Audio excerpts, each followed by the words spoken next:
श्री शिवाय नमस्तुभ्यम।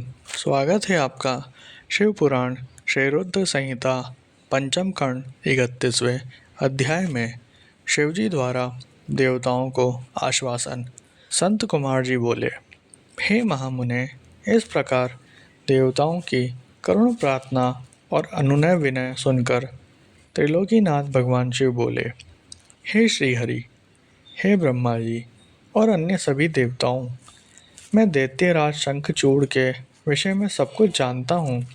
असुरराज शंखचूड़ भले ही देवताओं का शत्रु एवं प्रबल विरोधी हो गया हो, परंतु वह अभी भी धार्मिक है और सच्चे हृदय से धर्म का पालन करता है।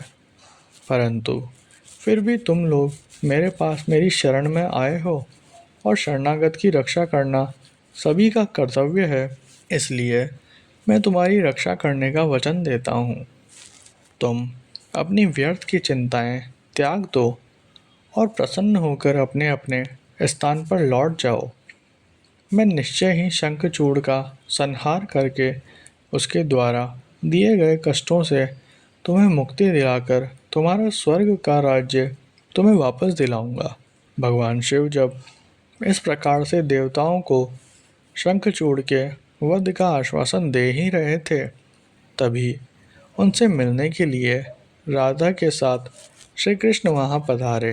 भगवान शिव को प्रणाम करके वे प्रभु की आज्ञा से उनके पास ही बैठ गए। श्री कृष्ण और राधा ने महादेव जी की मन में बहुत स्तुति की। जब भगवान शिव ने उनसे उनके आने का कारण पूछा, तब श्री कृष्ण बोले, हे कृपा निधान दया निधे, आप तो सब कुछ जानते हैं, आप ही इस जगत के सनाथ हैं। आप तो जानते ही हैं कि मैं और मेरी पत्नी दोनों ही शाप भोग रहे हैं। मेरा पार्षद सुदामा भी शाप के कारण दानव की योनि में अपना जीवन जी रहा है। आप भक्त वत्सल हैं प्रभु, हम आपकी शरण में आए हैं। हम पर अपनी कृपा दृष्टि करिए और हमें हमारे दुखों से मुक्ति दिलाइए। भगवान, अब हमें इस शाप से मुक्ति दिलाइए।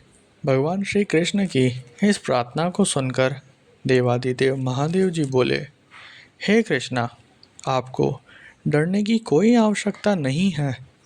निश्चय ही आपका कल्याण होगा। आप शाप के अनुसार 12 कल्प तक इस शाप को भोगने के पश्चात ही राधा सहित अपने निवास बैकुंठ लोक को प्राप्त होंगे। आपका सुदामा नामक पार्षद इस समय दानव योनि में शंखचूड़ के रूप में सभी को दुख दे रहा है। इस समय वह देवताओं का प्रबल विरोधी और शत्रु है। देवताओं को उसने बहुत कष्ट दिया है, उनका राज्य छीनकर उन्हें बंदी बना लिया है। तब भगवान शिव बोले कि मैं आपके दुखों और कष्टों को समझता हूँ। अब आपको चिंता करने की कोई आवश्यकता नहीं है, अतः सब कुछ भुला दो।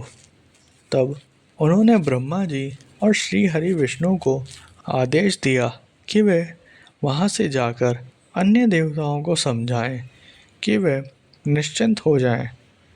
मैं उनकी इच्छा अवश्य पूरी करूँगा और उन्हें शंखचूड़ के भय से मुक्त कराऊंगा।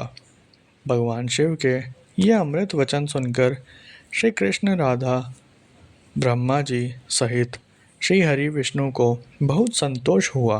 तब वे उन्हें हाथ जोड़कर प्रणाम करने लगे।